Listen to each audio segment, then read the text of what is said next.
Bismillahirrahmanirrahim. Sampurasun. Assalamualaikum warahmatullahi wabarakatuh. Salam sejahtera untuk kita semua. Salam. Namo Buddhaya. Om Swastiastu. Salam kebajikan. Rahayu, rahayu, rahayu. Kita akan bicara tentang reinkarnasi. Nah, yang menarik adalah ada satu perspektif bahwa di Islam itu tidak mengenal reinkarnasi. Reinkarnasi itu produk dari Hindu atau Buddha gitu misalnya. Konteks yang namanya percaya itu kan juga masuk ke dalam sebuah sistem gitu, bahwa mengalami dan percaya itu kan dua hal yang berbeda gitu. Makanya ini juga mendisklaimer bahwa kita tidak mengoffering kepercayaan gitu, bukan untuk membuat yakin, tapi ada opsi, dan mungkin ini penting banget untuk kita luaskan lagi dalam konteks yang namanya pemahaman. Orang lahir kembali itu punya permutasi yang sangat kompleks gitu. Semesta ini ngaturnya sangat kompleks, tapi karma itu akan terjadi di tempat yang tepat, orang yang tepat, kondisi yang tepat, dengan orang-orang lain yang tepat, semuanya tepat gitu. Tapi algoritmanya tuh susah dijelasin gitu. Jadi misalnya ada satu yang dilahirkan kembali karena karmanya, satu lagi misalnya karena pelajarannya, satu lagi mungkin karena tugasnya. Tak mungkin kan terjadi kehancuran cinta kita, andainya hatimu seperti hatiku, andainya hatimu seperti hatiku. Andainya hatimu seperti hatiku.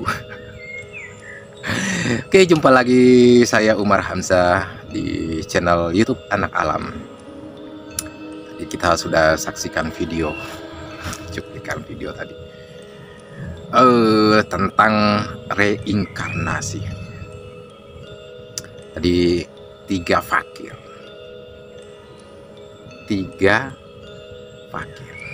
Fakir itu asal katanya dari faku, atau itu bahasa Arab. Kalau kita sebutnya di sini orang yang berdiam diri. Bukan fakir itu ada disebut miskin, tidak punya harta atau tidak punya kekayaan. Bukan itu sebenarnya. Fakir itu bukan itu yang umumnya tahu ya. Tapi ini tiga fakir ini sudah benar. Artinya fakir di hadapan Allah Subhanahu wa Ta'ala.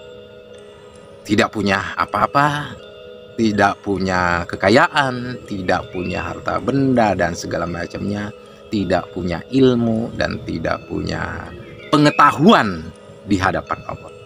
Itu disebut fakir. Fakir itu adalah duduk, tidak berbuat apa-apa dan pasrah kepada Allah Subhanahu wa Ta'ala.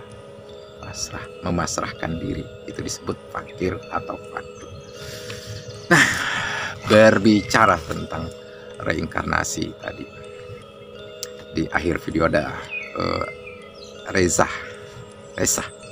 dari Jeneponto, Sulawesi Selatan, dan juga ada Amel di Jakarta, dan ada juga Nika Ardila dari Ciamis tapi bertempat tinggal di Bandung dan meninggalnya pun di Bandung.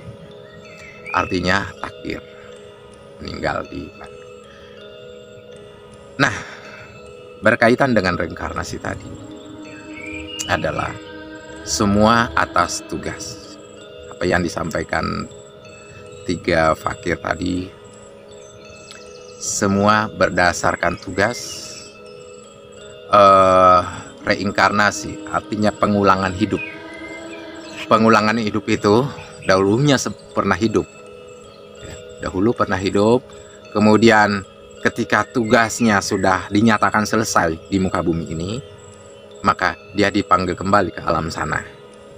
Nah, disebut. Nah, kemudian kalau ada tugas lagi berikutnya yang mungkin apakah tugasnya berbeda, apakah tugasnya yang sama, yaitu di muka bumi menjadi khalifah di muka bumi, maka diturunkan lagi. Artinya siklus. Nah, inilah yang saya sebut tantra reinkarnasi politik adalah siklus kehidupan di muka bumi maupun di alam semesta. Dan semua itu adalah memiliki tujuan. Nah, politik itu punya tujuan. Tujuannya apa? Kan gitu. Jadi kalau di partai itu kan jelas tujuannya. Nah, apakah untuk pribadi kelompok partai tersebut atau untuk bangsa dan negara? Ya kan? Nah, bisa larinya ya korupsi, ya kan? Kalau untuk pribadi gitu kan, ya yang pasti anggota partai juga menyetorkan ke partai tersebut sebagai tidak tahu lah ya, setoran disebut. Nah, jadi partai itu adalah organisasi buatan manusia. Tapi kalau politik itu adalah sunnatullah, ya Allah yang buat. Siklus kehidupan, putaran roda kehidupan atau cakra kehidupan, cakra manggilingan, itu disebut politik. Artinya politik, cara dan alat untuk mencapai tujuan. Nah, caranya Allah tentunya memiliki tujuan tentunya. Dan tidak semua hamba-hambanya yang baik yang terdahulu maupun yang saat ini, mungkin juga di masa depan, tidak ada yang tahu tujuan Allah itu kepada hambanya. Tapi yang jelas yang kita sering ketahui pada umumnya bahwa menjadi khalifah di muka bumi, artinya Allah menciptakan manusia bersuku-suku dan berbangsa-bangsa untuk saling kenal mengenal dengan kasih sayangnya. Kira-kira seperti itu. Jadi kita lanjutkan apa yang disampaikan tiga fakir ini. Artinya ada diskusi, dialog dari kelompok tiga fakir ini ya. Artinya saya mengambil dari tiga fakir itu dari channel saya Inspirasi atau Inspiration. Oke, kita lanjutkan dulu ya. Memang panjang, tapi ini kita mengambil ilmunya. Sesungguhnya semua apapun kita ambil ilmunya. Makanya saya selalu ada tulisan di situ, selancar mayantara. Maya itu dunia maya atau disebutnya internet. Mayantara, tara itu adalah perantara atau penyambung. Menyambungkan tali ya, sebagaimana tantra itu. Jadi tantra itu jelas. Jadi di sini temanya saya ini kan ambil adalah tantra. Tantra mungkin ada beberapa episode ya, tantra ini berkaitan dengan itu. Nanti juga akan ada episode berikutnya berkaitan dengan hati, dan juga berkaitan juga kolbu, berkaitan dengan pikiran, jiwa. Nanti akan menyusul setelah ini video ini ya. Nah, kemudian ada nanti juga akan yang disebut mati suri atau perjalanan spiritual ke alam lain.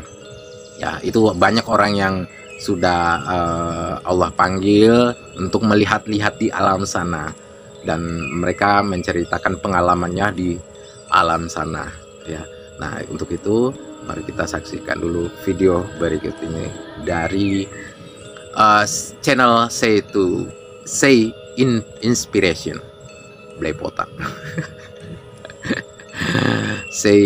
Channel Say Inspiration 3 fakir berikut ini.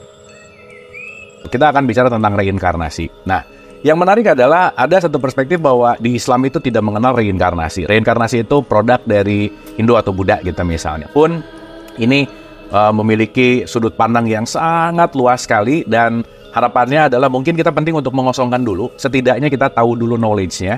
Terlepas benar atau salah itu kan proses ya, dalam artian yang penting kita belajar terus untuk menambah pengetahuan. Setidaknya ada bumbu-bumbu yang mungkin kita belum pernah icip-icip dari diskusi kita. So, kita akan deep dive tentang reinkarnasi. Kepada ahli reinkarnasi, Mas Sony, silakan. Silakan, Mas. Oh, pelaku. Kepada pelakunya, silakan. Oke, terima kasih Kang Abu, Bang Dame, teman-teman di sini.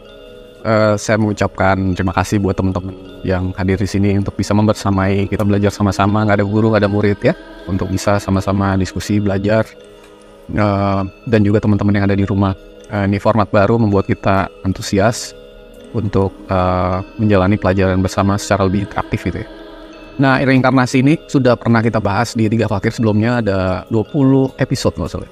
20 episode reinkarnasi. Kemudian kita juga bahas di hukum 20 yang namanya hukum repetisi gitu. Repetisi itu artinya pengulangan gitu ya. Dan jadi di dalam perjalanan roh kita ini, diri kita yang sejati atau kita sebut sebagai aku dua itu kan ada aku yang lain yaitu aku tiga. Ini perjalanan untuk sebagaimana sebelumnya kita bahas bahwa Allah Tuhan hendak mengalami pengalaman, kehendak-kehendak, keinginan, pengetahuan, kasih sayangnya, sifat-sifat itu melalui ruh-ruhnya gitu ya. Nah ruh-ruhnya ini kemudian Allah memercik ruh ini berarti membawa sifat-sifat Allah yang gak kenal mati, gak kenal sakit gitu ya, roh itu ya. Lalu jiwa juga sebagai bagian dari roh, dia juga membawa sifat-sifat yang gak pernah mati, gak pernah sakit, gak pernah menua, gak pernah jadi muda gitu ya. Karena ini membawa sifat-sifat Tuhan. Nah dua Adam dan Hawa ini atau roh dan jiwa ini itu kemudian diturunkan ke permukaan bumi gitu ya. Bumi umpamakan sebagai badan fisik. Jadi badan fisik di Quran itu namanya bumi gitu. Jadi mereka berdua diturunkan ke bumi dan hendak dijadikan khalifah di bumi itu bukan di bumi planet ini, tapi hendak menjadi khalifah dari tubuh kita, diri kita gitu. Jadi seharusnya roh itu menjadi khalifah, Adam itu menjadi khalifah di bumi itu artinya menjadi khalifah dari atau pemimpin dari diri kita ini gitu ya. Nah kemudian dalam perjalanannya ini dari satu sisi Tuhan hendak mengalami pengalaman ketuhanan yang beraneka ragam gitu ya. Yang kedua adalah satu orang itu akan menjalani peran yang berbeda-beda gitu ya dalam setiap kehidupannya, mengalami pengalaman yang berbeda-beda gitu.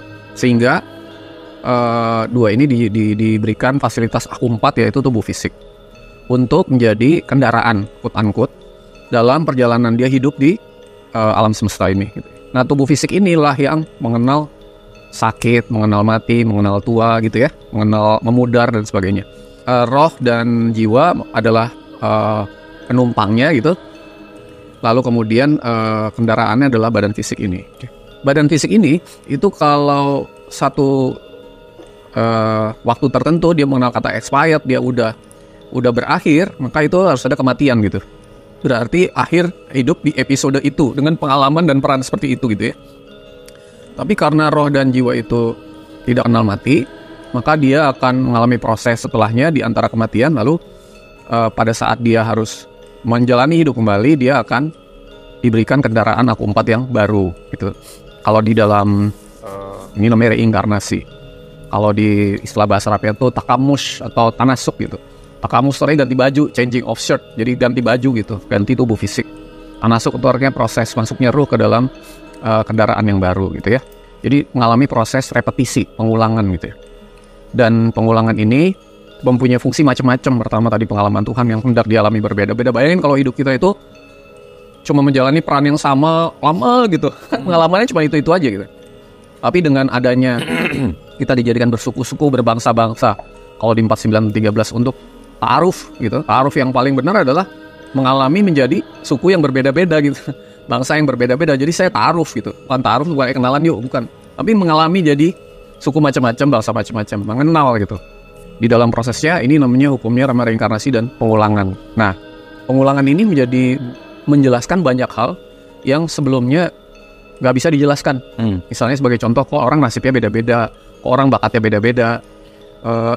Kenapa ada orang hidupnya cuman 10 tahun, ada yang 3 hari, ada yang 70 tahun, kok ada yang matinya cepet, ada yang matinya bahkan baru lahir langsung meninggal. Terus gimana tuh kalau hidup cuma sekali gitu.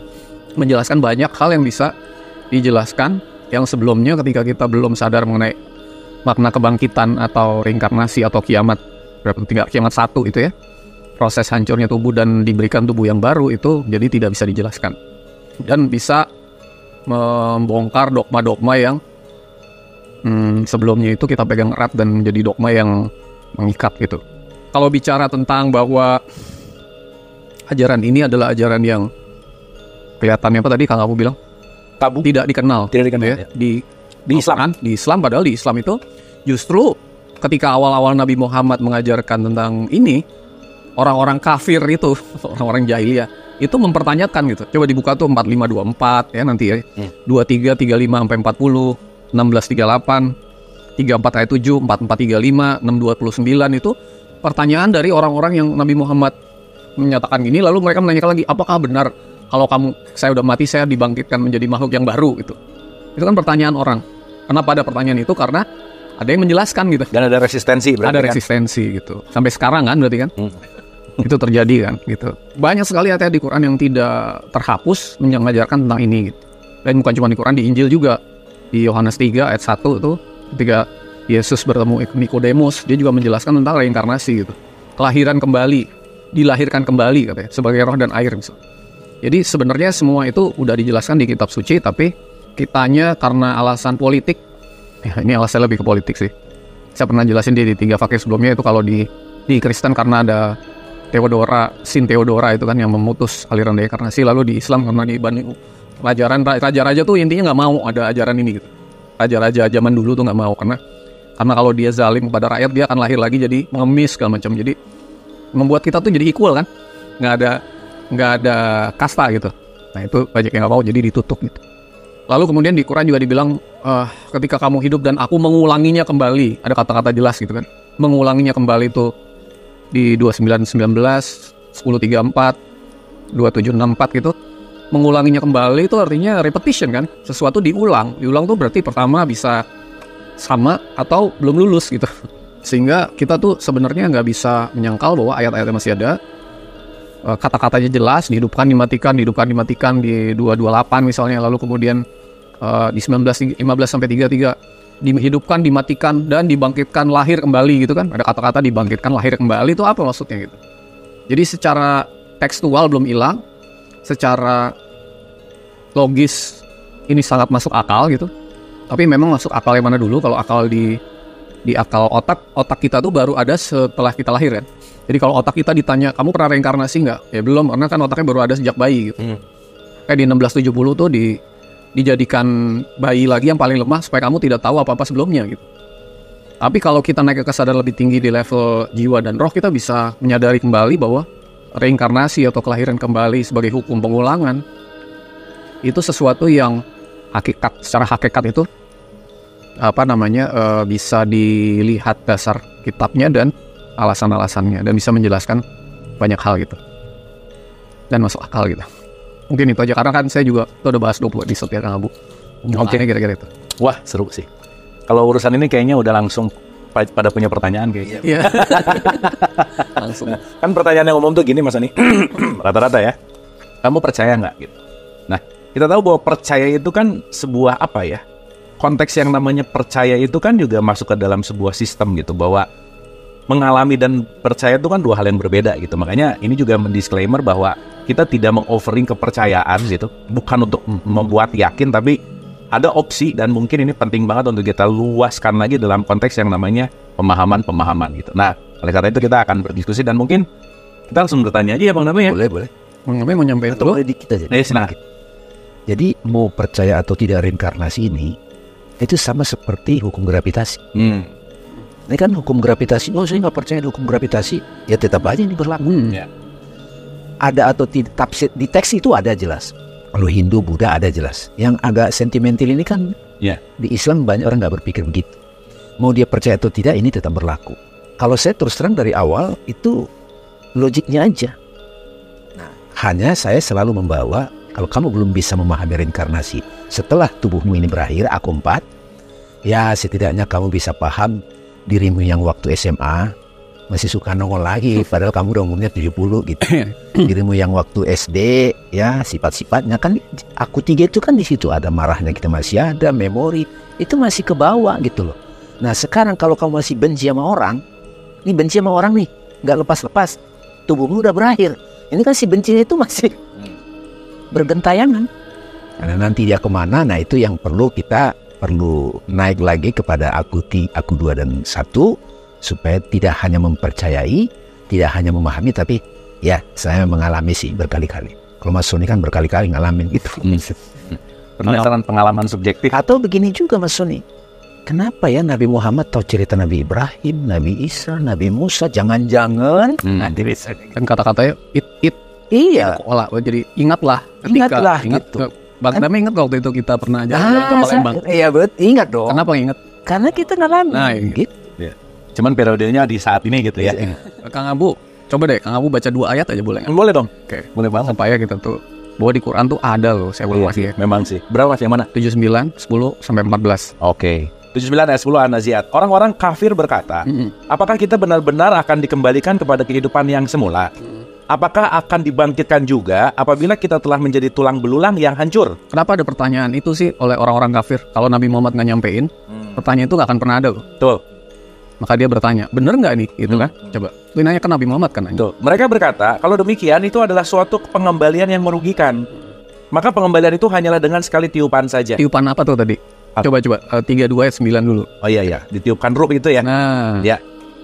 Kemudian dia menyempurnakannya dan meniupkan rohnya. nah, jadi tiupan itu tiupan roh kepada bayi kan? Ya. 32 ayat 9 kan? Ya. Nah, coba lanjut lagi tuh. Mereka berkata kalau demikian itu adalah suatu pengembalian yang merugikan. Maka pengembalian itu hanyalah dengan sekali tiupan saja. Tiupan roh kan? Nah, maka seketika itu mereka hidup kembali di bumi. Di bumi. Buminya bumi apa tuh maksudnya? Fisik. Fisik, dikasih badan yang baru di 14 ayat 48 ketika bumi diganti dengan bumi yang laring, yang baru gitu. Jadi ada kok ayatnya gitu kira-kira. Betul. Cuman kan ya ini balik ya, kita bicara dalam konteks perbedaan-perbedaan. Ada yang dibangkitkan tuh hanya jiwanya, ruhnya, dan sama badannya macam-macam lah ya. Tapi point of view-nya adalah ya kita meluaskan pengetahuan. Dihidupkan kembali. Iya. Kalau yang dihidupkan kembali jiwanya berarti jiwa tadinya mati dong. Padahal jiwa pernah mati nggak? Enggak. Berarti yang dihidupkan kembali apanya? Ini Fisiknya. Fisik, Iya. betul. Ada jiwa roh dihidupkan kembali nggak ada. Nah dia nggak pernah mati sih. Ya, ulun nafsin za'iqatul maut. Setiap yang berjiwa akan merasakan mati. Merasakan tuh artinya nggak mati dia. Betul. Dia ikut merasakan tubuh fisiknya yang sedang Mati. Pas saya nonton Isra Mi'raj itu kan menjelaskan tentang itu juga ya, bahwa untuk mengalami pencerahan itu diawali dari perjalanan ke tempat yang jauh dulu, yaitu lembaran-lembaran kita tuh kita kayak dibukakan lagi kan, tidak masa digerak sampai akhirnya kembali ke titik awal nih pertama kali kita siklus pertama tuh kita ngalamin gitu. Nah ketika di situ barulah kita ditarik untuk kembali ke pusat atau enlightenment itu. Nah, pertanyaannya, apakah semua orang yang enlightenment itu memang mengalami persis seperti itu, yang semua terbuka setiap episodenya itu, ataukah ada yang nggak dengan cara seperti itu dia bisa kembali? Jadi di Quran di 21:104 atau 10 ayat 4 itu digulung seperti lembaran gitu. Jadi artinya tuh setiap episode kehidupan kayak membuka lembaran baru gitu. Lembaran demi lembaran. Nah, pertanyaannya kan Isra Mi'raj kan waktu itu kan. Isra itu kan nanti perjalanan dari Masjidil Haram ke Masjidil Aqsa. Aqsa itu kan artinya tempat terjauh. Saya suka sampaikan bahwa tempat terjauh dari hidup kita, kata Al-Ghazali, yang terdekat kematian, yang terberat menjaga janji, yang termudah melupakan sholat, yang paling tajam adalah lisanmu, yang paling dekat kematianmu, yang paling jauh adalah masa lalu kamu. Jadi ya sebenarnya Aqsa yang terjauh itu adalah kembali ke masa lalu kita. Makanya saya nggak mau jangan nanya lagi ya, tapi jangan mau jelasin lebih lanjut. Ketika Nabi Muhammad itu ke Aqsa, dia bertemu nabi-nabi sebelumnya gitu, ya. Ketemu Musa, ketemu Ibrahim, ketemu nabi-nabi sebelumnya gitu. Akhirnya dia bisa mengenali kembali. Lalu Mi'raj adalah naik ke kesadaran namanya Sidroh Al-Muntaha. Sidroh itu kesadaran, Muntaha itu tertinggi gitu. Jadi mau nggak mau yang namanya perjalanan itu harus menjalani dua hal ini. Trace back ke masa lalu kemudian kita bisa bertemu dengan Tuhan yang ada di Sidroh Al-Muntaha. Tapi trace back masa lalunya itu tiap orang beda-beda gitu. Jadi artinya ada yang vivid banget, yang jelas sekali bahwa oh ini jelas banget. Ada juga yang samar-samar, ada juga cuman oke, saya beriman, saya sadar. Ujung-ujungnya perjalanan ke Aqsa itu adalah untuk membimbing kita mengenali hal-hal yang harus disucikan gitu. Dengan memaafkan, apa tadi 3 itu? Orang lain, peristiwa dan diri sendiri. Ujung-ujungnya untuk mengenali. Iya, jadi orang lain yang harus dimaafkan, apakah cuma orang lain yang ada di hidup ini? Enggak, orang lainnya banyak yang pernah kita temui sepanjang perjalanan jiwa kita kan. Peristiwa yang harus dimaafkan apa cuma di hidup ini? Enggak, ada peristiwa traumatik yang harus dimaafkan yang lalu-lalu. Makanya ada orang yang punya metode untuk dihipnosis sehingga dia balik ke masa lalunya, kemudian dia memaafkan peristiwa itu, sehingga begitu balik lagi dia langsung plong. Itu kan namanya di regress, dibawa ke masa lalu dia. Dan waktu dia di regress itu kan kesadaran lebih tingginya yang sadar. Kesadaran otaknya bingung nih kapan peristiwanya gitu. Dan diri sendirinya juga diri sendiri dari perjalanan yang lalu-lalu gitu. Nah, pertama bagaimana kalau kita bisa mempunyai maaf dan punya kesadaran itu kalau kita nggak punya kesadaran bahwa hidup itu berulang gitu. Hanya hidup kali ini aja. Sehingga ketika suatu hari kita ketemu orang di MRT ngajak kenalan, aku nggak kenal kamu gitu. Tapi kenapa ketemu gitu? Nih ketemu nih. Kenapa kita ketemu? Yoi. Emang kita nggak ada fungsinya ketemu sekarang ini? Karena mungkin orang lain menganggap bahwa hidup ini cuma sekarang, aku baru ketemu kamu. Aku ketemu kamu ya sekedar ketemu. Padahal kita ketemu itu karena ada kaitan masa lalu dan harus saling memaafkan gitu. Jadi kesadaran untuk ke masa lalu itu tujuannya untuk banyak hal sih. Pertama untuk tahu diri kita. Kedua untuk memaafkan dan mengampuni. 3 hal itu. Ketiga kadang-kadang kita diberi penugasan sesuatu yang dulu pernah kita lakukan tapi belum kita selesaikan. Banyak sih gitu. Macam-macam. Jadi pertanyaannya, apakah kita harus mengalami kesadaran masa lalu? Yes, tapi tiap orang beda-beda kadarnya gitu. Ada orang yang jelas banget, ada yang nggak terlalu jelas. Yang penting tuh esensinya diterima. Tapi kalau arahnya, aku mau tahu masa lalu, dulu aku jadi apa ya perannya, itu salah. Arah yang salah. Yang penting tahu tujuannya apa tadi. Tujuan, beban yang harus dimaafkan. Kadang-kadang kita harus meditasi tahu misi jiwa kita. Tiap orang itu, saya suka bilang, Tuhan memercik menjadi roh, sebanyak itu pula sebanyak roh yang dipercikan, sebanyak itu pula pengalaman Tuhan yang hendak dialami lewat ruh-ruhnya gitu. Jadi ketika saya mengenali itu, saya dan Kang Abu punya perjalanan yang harusnya berbeda gitu, nggak bisa kita samain gitu. Artinya dengan tahu, oh dulu tuh saya pernah gini. Nah, sesimpel misalnya gini, kok saya di hidup lalu selalu jadi berbakat di bidang memasak ya gitu.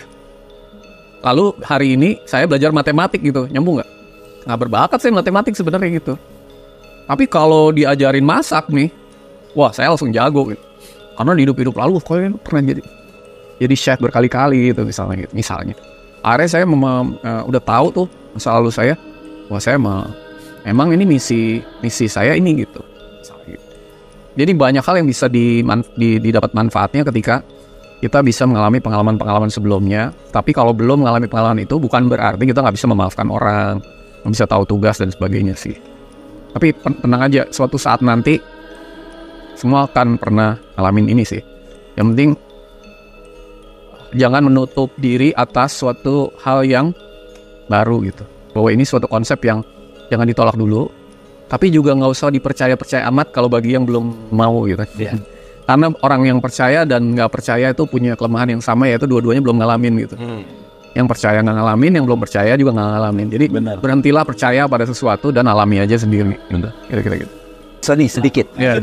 Ini saya mau kaitkan dengan pengasuhan ilahi yang dibicarakan 3 fakir. Ya Mas Sony. Itu keren loh. Coba deh ditonton itu. Jadi umur 0-5 itu kasih makanan yang bergizi. Itu orang tua yang sadar nih. 5-12 ajari dia berbuat baik. Oke? 12-17 ajari dia meditasi silent. Oke? Nanti 17 ke atas itu bermunculan jiwa-jiwa yang belum kelar. Makanya jangan heran ketika anak udah remaja, ini kayak bukan anak gue lagi. Karena mulai bermunculan tuh. Karena udah ready. Karakter itu muncul. Kalau mau kita kasih istilah karakter, diri masa lalu. Kebayang gak kalau orang tua tidak menyadari proses ini? Jadi ketika kita sudah hubungan kita sebagai orang tua di kehidupan ini dengan anak itu yang sudah 17, kita lebih tepat melihat dia sebagai soul, bukan lagi dicekokin. Betul. Berantem aja, coba aja cek. Ya. Tapi orang tuanya makin sadar, makin ini kok gue banget ya, gitu kan balik lagi. Ini kayaknya viral banget gitu. Itu makin sadar sih. Benar. Kalau Quran tuh 16 ayat 70. Kamu dimatikan dan ada sebagian dari kamu ada yang dibangkitkan pada usia yang paling lemah. Paling lemah itu kan diterjemahin sebagai pikun gitu. Padahal kan nggak ada kata-kata pikunnya. Orang yang udah paling lemah itu udah pasti lemah itu bukan pikun tapi bayi. Gitu. Jadi dikembalikan kepada bayi supaya kamu tidak mengetahui lagi apa yang pernah kamu ketahui sebelumnya gitu. Nah sebenarnya kita kan punya tubuh aku 4, 3, 2, 1, ya kan? Nah kalau kita bilang mempergunakan akal, maka akal di aku 4 namanya otak gitu. Nah ini kan yang kita bilang kenapa nggak ingat sebelumnya kan? Karena kita bicara tubuh fisik atau aku 4 atau kendaraan atau baju yang baru gitu kan. Nah baju yang baru atau kendaraan yang baru ini punya pusat kecerdasan namanya otak yang hasil outputnya namanya pikiran ya. Lalu kemudian kita bicara di aku 3. Aku 3 itu adalah jiwa yang punya pusat kecerdasan namanya memori gitu. Jiwa itu salah satu elemennya tuh memori, ingatan. Itu ada di jiwa ingatan itu. Jadi pusat kecerdasan hati dan salah satu fungsinya ada memori. Lalu ada lagi di aku 2 yaitu pusat kesadaran atau akalnya namanya adalah nurani gitu. Di dalam hidup untuk surviving itu kita dikasih otak gitu untuk survive. Lalu kemudian untuk hal-hal yang sifatnya perasaan dikasih hati, sifatnya kebenaran dikasih nurani gitu. Jadi masing-masing punya kamarnya sendiri-sendiri. Kalau bicara tentang Tuhan jangan pakai otak gitu. Bicara spiritual jangan pakai kamar yang ini kamar yang paling bawah nih, yang terbatas. Kalau semua memori reinkarnasi itu ditaruh di otak, langsung meledak tuh otak kita gitu. Kayak Kang Abu bilang gitu. Karena bukan tempatnya gitu. Tempat otak adalah untuk otak cepat lupa. Sangat memorinya sangat terbatas. Hanya untuk surviving aja gitu. Tapi buat hal tertentu ada di kesadaran lebih tinggi. Saya dibilang, orang ini salah sama saya di hidup ini, tapi kok saya harus maafin dia? Kan otaknya nggak nyampe tuh. Tapi di kecerdasan spiritual yang namanya hati, apalagi nurani, itu sangat masuk akal gitu loh. Harus memaafkan musuh-musuh. Gimana sih? Gimana cerita? Padahal musuhnya jadi anaknya gitu. Secara akal masuk akal nggak tuh? Memaafkan musuhnya dijadikan 64 ayat 14 15 tuh jadi anaknya. Jadi pertanyaannya kenapa kita dibikin memori yang selalu lupa? Nggak pernah lupa memori. Tapi jangan pakai memori yang ini dong gitu. Pakai memori yang ini dong. Pakai memori yang ini dong gitu. Masalahnya sebagian besar kita itu belum sampai naik kesadaran ke memori jiwa itu. Jadi nggak inget lagi dulu jadi apa segala macam. Apalagi udah baru masuk memori otak aja udah ngeblocking. Udah nggak percaya konsep ini gitu. Jadi gimana dia mau naik ke memori lebih tinggi lagi gitu. Lokus atau tempatnya itu yang salah gitu. Gitu. Nah, otak ini akan kita tinggal di kuburan dan nggak akan kita bawa lagi di perjalanan berikutnya. Tapi hati dan jiwa dan roh terus-menerus ada. Lalu kemudian jiwa dan roh ini nanti akan masuk ke tubuh fisik dan otak yang baru gitu. Nah, kalau jiwa dan rohnya benar, dia akan dapat otak yang pasti nggak stunting lah kira-kira. Iya benar. Akan dapat otak yang bagus gitu. Otak yang bagus karena ibu bapaknya penuh kasih sayang, peduli gizi segala macam gitu. Tapi otak ini jiwa dan rohnya kurang, mungkin harus ditambahin MBG dulu gitu. Jadi sekarang kayak tadi Bang Dame bilang, Mas Abi pernah ganti handphone nggak? Pernah. Nah, handphone diganti kan, casing diganti kan?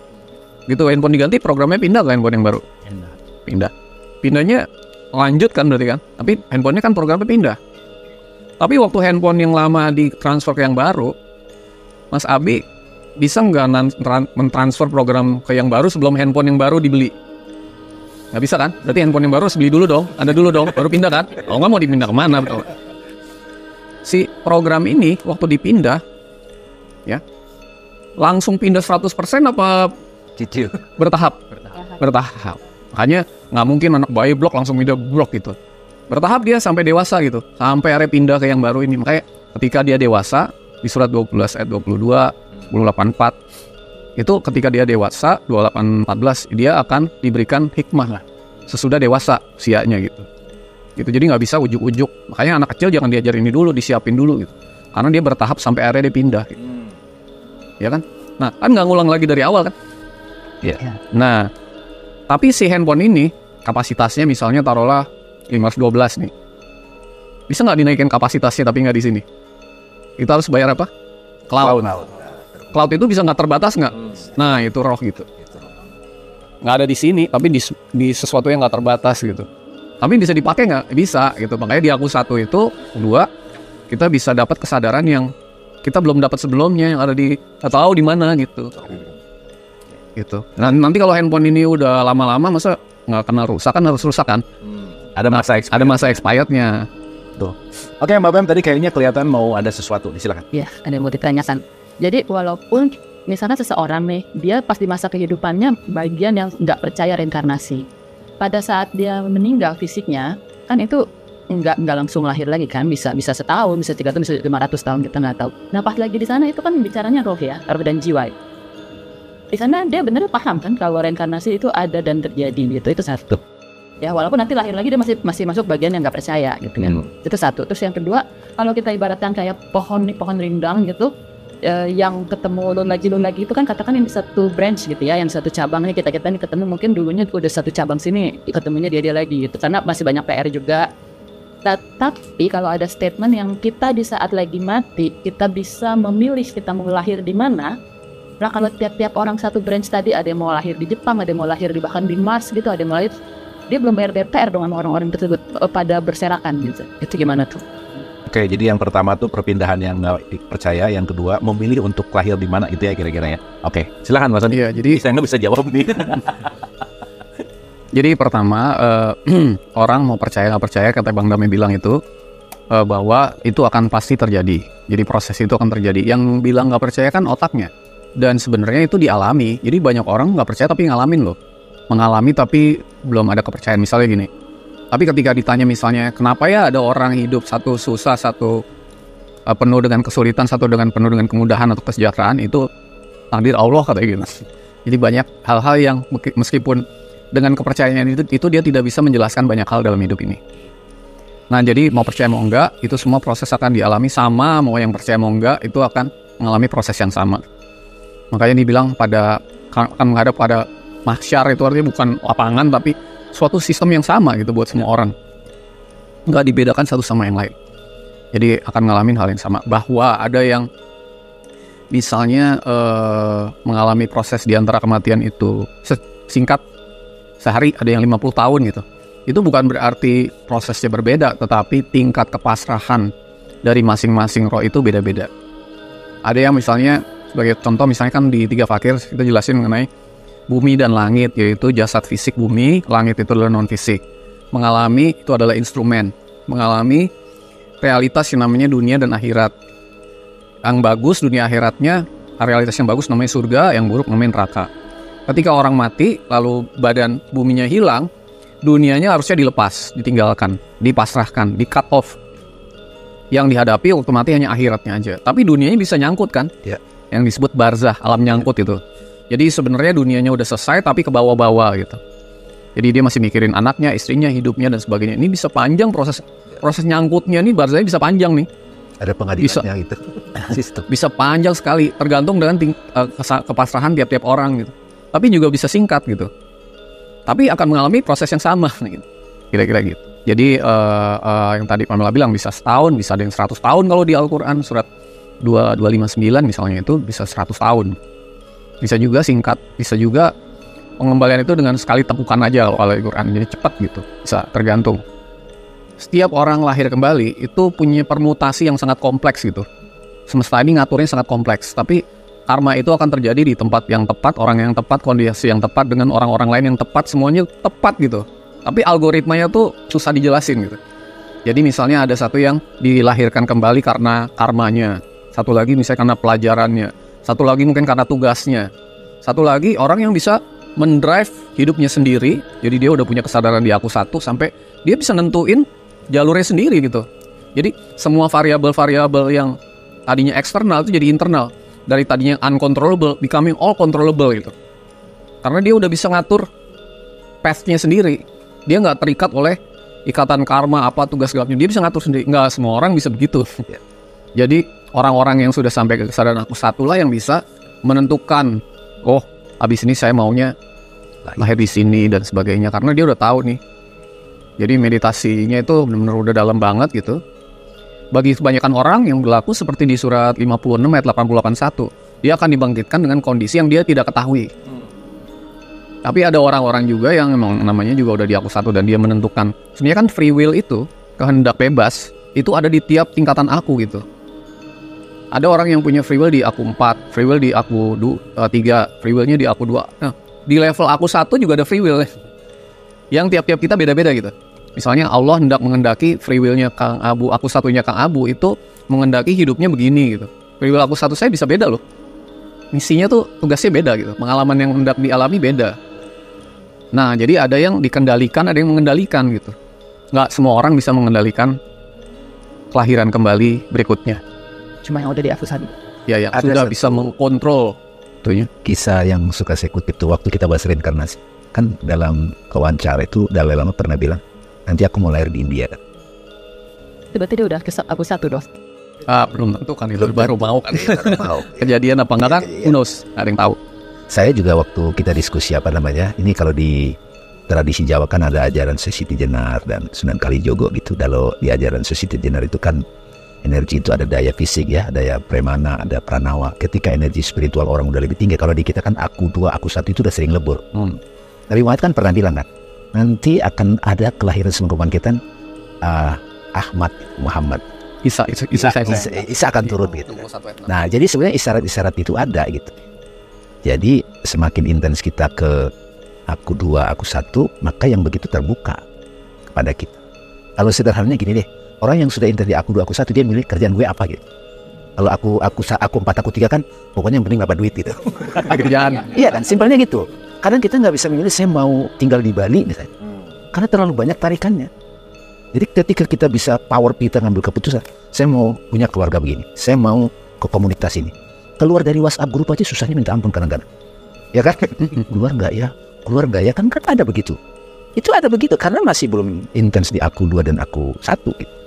Ini contoh-contoh biar mulai paham. Oh, perspektif ini akan membantu kita bisa punya keberanian memutuskan siklus yang nggak kelar-kelar.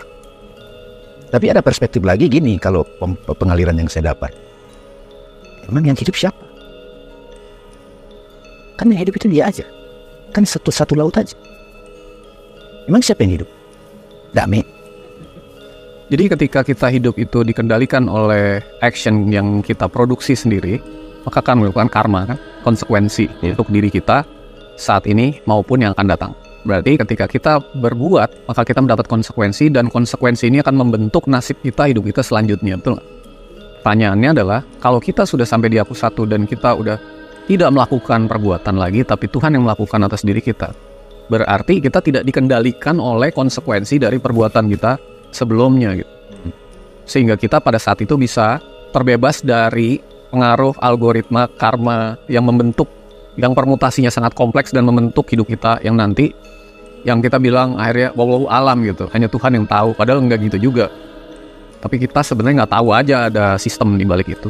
Nah, jadi membebaskan diri dari perbuatan kita dalam konsekuensi karma adalah juga nanti akan menentukan kelanjutan hidup kita di kehidupan berikutnya. Makanya ketika kita buka Qurannya misalnya di surat 51 ayat 16-23, ketika berbuat baik, beramal soleh, terhubung, kesadaran, lalu di 23 dibilang, maka semua akan terjadi seperti apa yang kamu ucapkan gitu.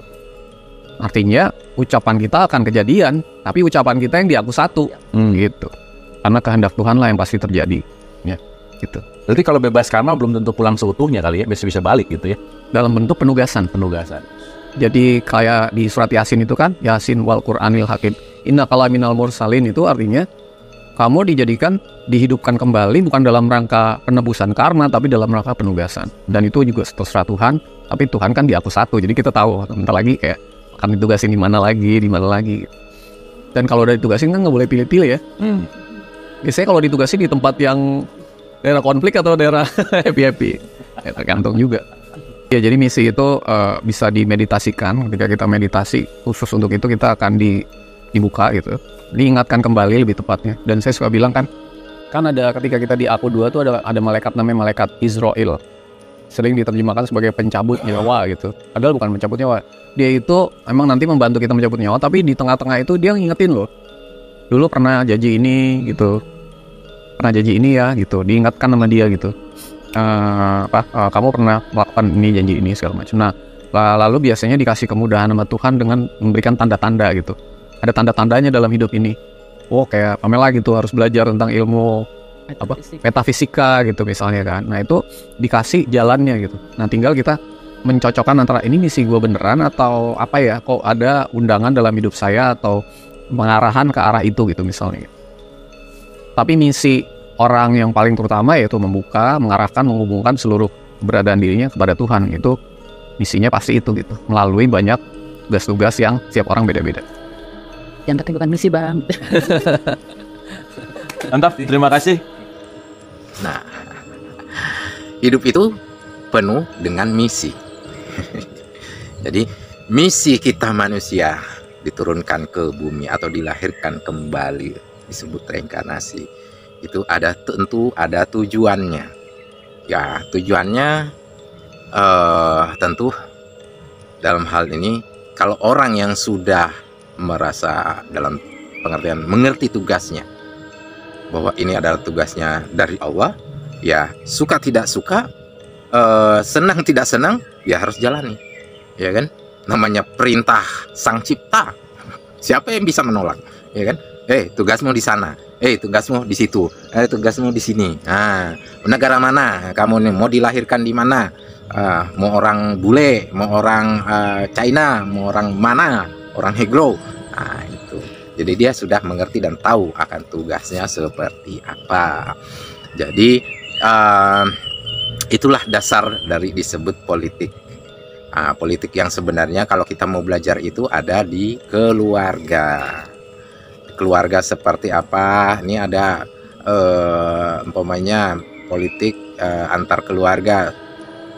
Si A punya anak laki-laki, si B punya anak perempuan. Nah, gimana caranya menyatukan keluarga A dan B? Nah, terjadilah pernikahan antara anaknya si A dan anaknya si B.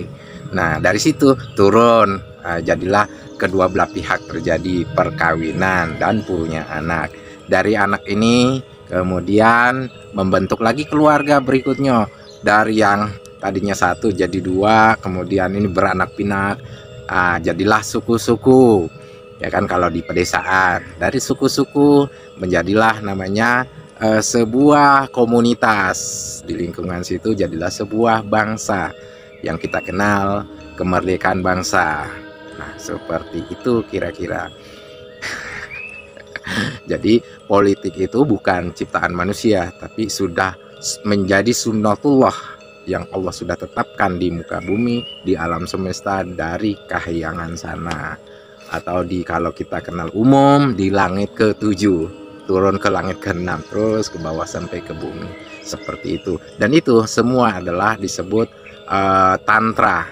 Nah, kalau di hubungan keluarga tadi semua suami istri yang dibesar-besarkan hubungan laki-laki dan perempuan, ya kan gitu. Padahal semua kehidupan itu adalah tantra namanya. Mau itu politik, mau itu namanya hari kalender, ya kan. Hari mulai dari hari Minggu atau Ahad, Senin, Selasa, Rabu, Kamis, Jumat, Sabtu balik lagi ke Minggu, putar lagi kan. Bulan pun begitu, putar lagi.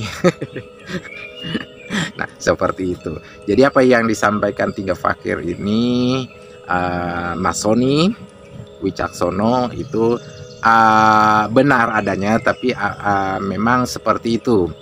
Tapi ada tapinya. Semua Allah yang maha mengatur. Jadi kita manusia hanya menjalani sesuai tugas. Tugas kita apa? Tugas kita dilahirkan di ibu seperti ini. Itu semua berdasarkan tugas atau mandat dari Allah diturunkan ke bumi. Nah, banyak sekarang orang tidak mengerti dari mana dia berasal, untuk apa dia, dan kemana dia. Nah, artinya kita berasal dari Allah, ya kan?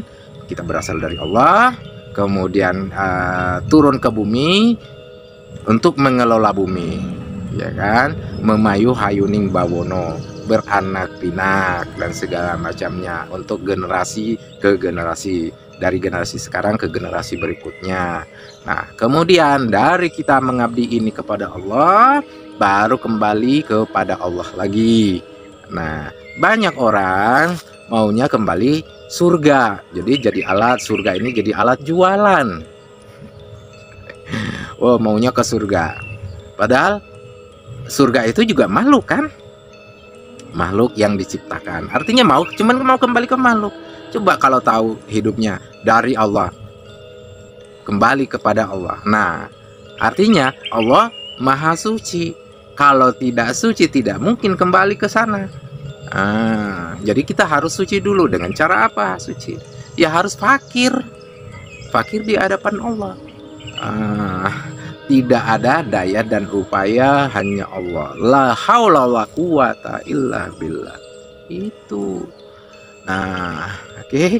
Jadi mungkin inilah yang soal tadi pembahasan dari tiga fakir. Nah, ini ada contoh reinkarnasi.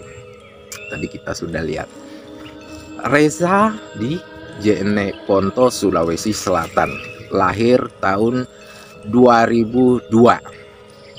2002 ataunya 2002. Kemudian ada Amel, lahir di Jakarta tahun 2003 atau 2003.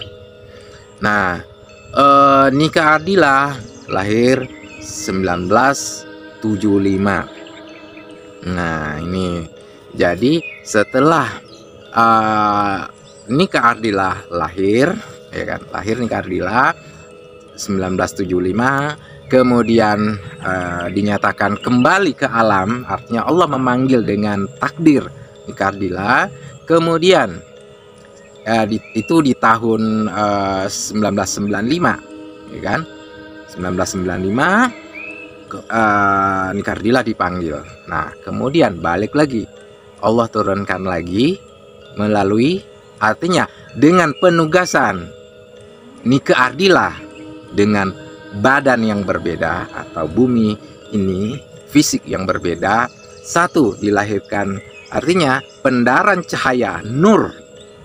Itu nur dahulu nikardila dipendarkan ke Sulawesi Selatan di Jeneponto. Keluarlah suaranya nikardila di Jeneponto, nama lahirnya Resa. Kemudian wajahnya dikirimkan, cahaya nikardila dikirimkan ke keluarganya Amel di Jakarta. Lahirlah Amel.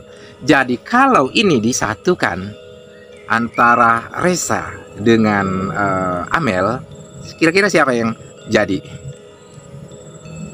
Artinya disatukan nih, mau wajahnya, suaranya nikardila kan? Tapi kehendak Allah lah yang berkuasa di sini semua. Ruhnya, ruh sucinya ke Resa Jeneponto, wajahnya, ruh sucinya ke Jakarta Amel. Nah, ini juga salah satu contoh. Jadi kalau disebut mirip, nah ya pasti mirip karena reinkarnasi ruhnya. Jadi bukan jiwanya. Nah, ada juga orang bilang jiwanya, ya kan? Nanti juga, oh jiwanya yang reinkarnasi. Tidak, menurut saya ya, pendapat saya yang saya sudah gali, setiap orang, setiap manusia jiwanya satu. Karena jiwa itulah nanti yang akan mempertanggungjawabkan segala perbuatannya ketika dia ditugaskan.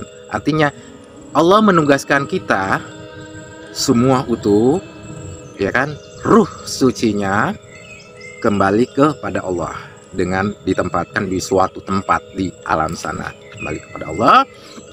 Kemudian sampai disebut namanya alam penantian. Kemudian jiwanya juga di suatu tempat. Nah, itu jiwa-jiwa inilah yang ini. Nah, di jiwa inilah yang disebut namanya arwah. Nah, kalau ruh ya ruhya. Jadi kalau ada yang berdoa ila arwahi, nah itu berarti arwah, artinya yang dikirimkan jiwanya.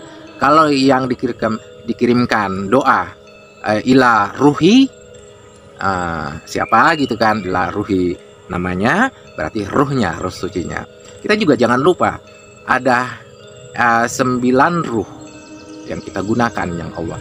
Jadi ada ruh namanya ruh Nurullah, ada Nur Muhammad, kemudian ada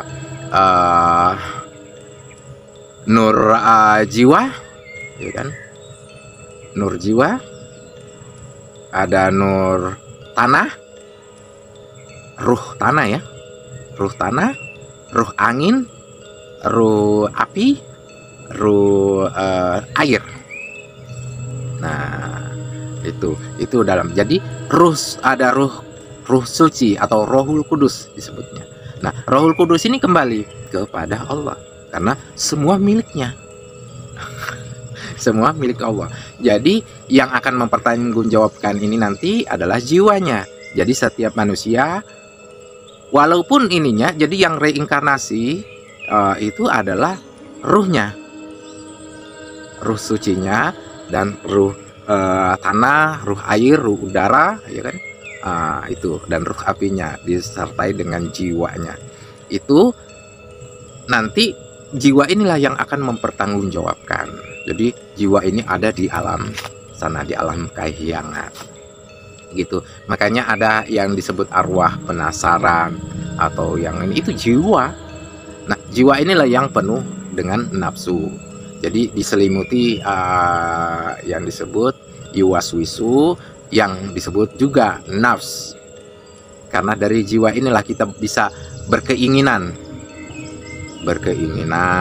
sesuatu, pengen ini, pengen itu. Tapi kan kembali lagi, kita manusia punya keinginan, ya Akan tetapi Allah yang maha berkehendak, yang menghendaki yang berbeda. Saya pengennya A, tapi kehendak Allah harus B, atau harus P, atau harus Z. Ya harus ikuti itu, karena kehendak Allah. Nah, jadi orang yang mengerti, orang yang tahu, dia mengerti tugasnya. Tapi kalau orang yang tidak mengerti, yang tidak memahami, hanya istilahnya disebut syariatnya saja, ya balik lagi. Hanya Allah yang tahu. Lah, kalau hanya Allah yang tahu, balikin lagi ke situ, ya untuk apa kita diciptakan? Untuk apa semuanya ini Allah ciptakan? Kalau kamu tidak tahu, balik lagi ke Allah, balik lagi. Hanya Allah yang tahu. Gimana ceritanya? Nah, itu artinya tersesat. Harusnya dia menyadari untuk apa dia diciptakan, untuk apa diturunkan ke bumi. Ya kan? Mau kita kalah yang, wah saya mau lahir di sini. Saya mau lahir di orang kaya gitu kan, keluarga orang kaya. Saya nggak mau lahir di orang keluarga yang miskin. Ya nggak bisa, Allah yang berkehendak kok. Karena sesuai tugasnya. Sama banyak kita contoh gitu kan. Nabi Musa mau lahir di keluarganya namanya Fir'aun kan. Ya tidak mungkin. Dia harus lahir di keluarga yang miskin. Nanti kalau dari situ akan terjadi disebut perjalanan hidup. Nah, akhirnya terjadi ini seperti itu, peperangan dan segala pembunuhan dan segala macamnya melalui waswisu. Nah, terjadilah dihanyutkan. Akhirnya kembali atas kehendak Allah, Nabi Musa ke keluarga dari pihak Fir'aun, dipelihara di keluarga Fir'aun sampai besar, sampai menentukan dirinya sendiri sebagai kelak menjadi pemimpin. Ya, itulah mimpinya si Fir'aun Ramses I itu kan. Oh, nanti kelak kerajaannya akan dihancurkan. Nah, pertanyaannya, apakah Mesir hancur luluh lantak tanpa Fir'aun kan? Kan ada juga yang melanjutkan. Nah, ini juga yang tidak diceritakan, seolah-olah di Nabi Musa putus, selesai. Kan ada lagi berikutnya, artinya diperbarui. Nah, pertanyaannya balik lagi, lah sebelum Nabi Musa siapa? Iya kan? Ada kan Nabi Yusuf sebelumnya. Dan rajanya menganut namanya bertuhan kepada Allah kan? Nah, artinya kembali lagi bahwa ada tugas-tugas tertentu perjalanan yang disebut cakra manggilingan. Nah, itulah tantra. Oke. Nah, kembali lagi ke persoalan tadi Resa, Amel. Kalau ini disatukan, izinkan cintaku berbunga di hatimu, biar terus pekan jadi kenyataan. Telah lama ku dahaga melayan seorang insan, semoga bersamamu ceria hidupku.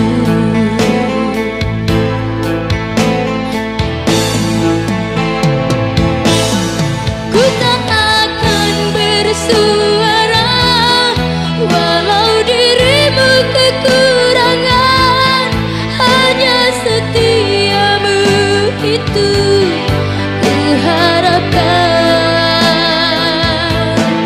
Ku tak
seperti hatiku.